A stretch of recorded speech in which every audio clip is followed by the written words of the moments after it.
Tusikubali kamwe kuwekwa chuki na mtu mmoja ambaye roho yake ni chafu, ambaye roho yake yako na chuki mingi.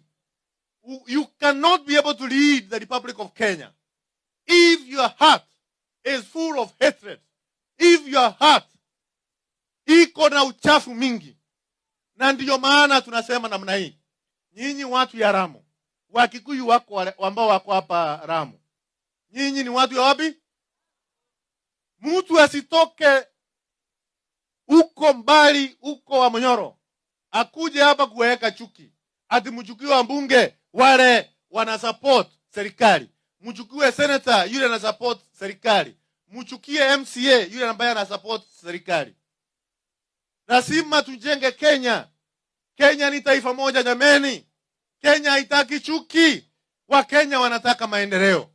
Lakini kuna mtu mmoja who has succeeded to a great extent of instilling fear, instilling hatred in the heart of the people from Mount Kenya region. Na mimi nasema namna hii. Watu ya Ramu mnanisikia vizuri? Wakikuyu ya Ramu mnanisikia vizuri? Mimi nasema namna hii.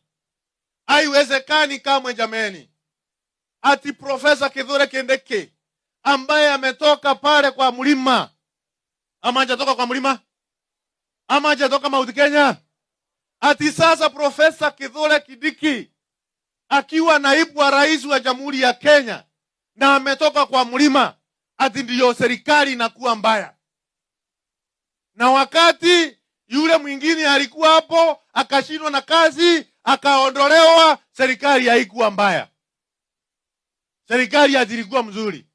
Sisi tunasema namna hii, kama huyo mtu anaitwa Rigathi Gachagua, kama atawadanganya, kama atadanganya Wakikuyu, atadanganya Wakikuyu peke yake, atadanganya Wameru, atadanganya Watharaka, atadanganya Wambere, atadanganya Waembu, atadanganya kabila zile zingine za Kenya. Munanisikiza? Mimi nasema hii mchana, juu hatutaitikia chuki ya mtu mmoja ienee katika taifa yetu ya Kenya.